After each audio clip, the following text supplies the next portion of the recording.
There's a ritual happening in your kitchen every night.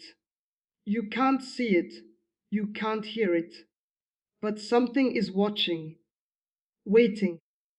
The moment you walk away from that sink with dishes still stacked, still unwashed, still dripping with the residue of your day, a door opens, not in your walls, in the invisible realm around you. I spent years wondering why certain homes felt heavy, why money seemed to slip through fingers like water, why abundance avoided specific addresses like a curse. Then I discovered what elders in deliverance ministry have known for centuries. Your kitchen after midnight is a crossroads, and what you leave there determines what walks through your door by morning. This isn't superstition. This is warfare you didn't know you were losing. Listen carefully. Everything in the spirit realm operates on principles, laws, invitations. And there's one invitation most people send out every single night without realizing it: the invitation of incompletion. When you leave dishes unwashed overnight, you're not just leaving dirty plates, you're leaving a statement, a declaration. In the language of the unseen, you're announcing, I don't finish what I start. I postpone. I delay. I leave things undone. And there are forces that feed on that frequency. Poverty doesn't just happen, it's attracted, like a scent on the wind. The first reason is about stagnation energy. Water that sits becomes a breeding ground. But it's not just bacteria multiplying in those glasses and bowls. It's spiritual stagnation taking root. Dead water, unmoving. The same way a blocked river becomes a swamp, unwashed dishes create an energetic swamp in your home. And swamps attract very specific spirits, the kind that whisper, why try? Why finish? Tomorrow is good enough. That voice isn't yours. The second reason is the midnight transfer. There's a reason why witchcraft rituals happen at night. Boundaries are thinner. What you leave exposed after dark becomes accessible. Food is sacred. It represents provision, sustenance, life itself. When you abandon it in a state of decay, you're symbolically abandoning your provision. You're telling the atmosphere, I don't value what sustains me. And the realm responds accordingly. Lack moves in where gratitude moves out. Here's the third truth, and it's the one that changed everything for me. Uncleanliness is a legal entry point. Demons don't need your permission if you've left the door unlocked. Think of it like leaving your front door open in a dangerous neighborhood. You didn't invite anyone in, but you made entry effortless. Filth, disorder, neglect, they're not just physical states, they're spiritual vulnerabilities. And the enemy is always watching for cracks. The fourth reason is about self-worth. Every time you walk past that sink and choose sleep over order, you're reinforcing a belief. I don't deserve a clean space. I'm too tired, too overwhelmed, too defeated to care. Poverty spirits don't create low self-worth. They nest in it. They wait for you to believe you're not worth the effort, and then they make themselves at home in that belief. And the fifth reason is the most ancient dominion. God gave humanity dominion over the earth, starting with our immediate environment. When you surrender your kitchen to chaos, you're surrendering territory. It sounds small, just some dishes, but kingdoms fall one compromise at a time. The spirit realm doesn't measure size the way we do, it measures authority.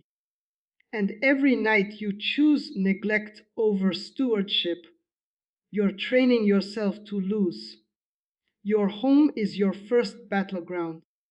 Win there and watch what shifts everywhere else. When water stops moving, it dies. This isn't poetry. It's science and spiritual law operating in parallel. Those dishes soaking in murky water overnight aren't just collecting bacteria. They're becoming a monument to incompletion in your home. In the spiritual realm, stagnation is a frequency. It hums at a specific vibration that attracts entities who thrive on delay, procrastination, and perpetual almosts. Think about swamps in nature. Nothing flows there. Everything festers. Mosquitoes breed. Disease spreads. The same principle applies energetically. When you allow stagnant water to sit in your kitchen, the heart of provision in your home, you're creating a breeding ground for poverty consciousness. The spirits that gather aren't always dramatic or obvious. They're subtle. They make you feel tired when you think about taking action. They make tomorrow seem more reasonable than now. They whisper that rest is more important than order. But here's what they don't tell you. Every time you break the pattern of stagnation, you break their assignment. Wash those dishes, move that water, restore flow, and watch how suddenly your finances, your opportunities, your very thoughts begin to move again. Stagnation in your sink is stagnation in your life. It's connected. It's always been connected. There's ancient wisdom in why spiritual practitioners across cultures treat nighttime differently. The veil thins. What's hidden becomes accessible. What's protected becomes vulnerable. Your kitchen after midnight isn't just a room. It's a spiritual junction point where the physical and invisible worlds press close together. Food represents life force. It's the substance that sustains your body, fuels your energy, enables your work and dreams. When you leave food remnants exposed and decaying through the darkest hours, you're making a symbolic statement in the language demons understand. I abandon my provision. I don't guard what sustains me. I'm careless with my sustenance. This isn't about demons hiding in your dishes. It's about spiritual principles. What you expose, you make vulnerable. What you neglect, you dishonor. And dishonor creates openings. Think of it like leaving your wallet on a park bench overnight. You didn't give anyone permission to take it, but you made theft effortless. The same applies spiritually. The midnight hours carry weight in spiritual warfare. It's when agreements are sealed in darkness, when rituals reach their peak, when the enemy moves most freely. Your unwashed dishes become an altar of neglect, and altars always attract something. The question is, what are you inviting to gather around yours while you sleep? There's a reason deliverance ministers always ask about the state of someone's home. It's not judgment, it's discernment. Disorder isn't just a personality trait or a busy schedule. It's a crack in your spiritual armor. Every demon needs a legal right to operate in a person's life. They can't just invade at will. There are rules even in spiritual warfare. But when you provide an opening through sustained neglect and chaos, you've essentially handed them a key. Uncleanliness operates as a legal entry point because it reflects internal surrender. It says, I've given up on order. I've accepted defeat in small things. And the enemy always starts with small things. He doesn't ask for your soul on day one. He asks you to leave dishes in the sink, to ignore the clutter, to normalize the mess. Because once you've normalized chaos in your environment, you'll normalize it in your finances, in your relationships, in your mind. This is why Scripture repeatedly connects physical cleanliness with spiritual readiness. It's not about legalism, it's about warfare. A disciplined external environment reflects and reinforces a disciplined internal state. When your space is in order, your mind is clearer, your spirit is stronger, your authority is activated. Demons know this.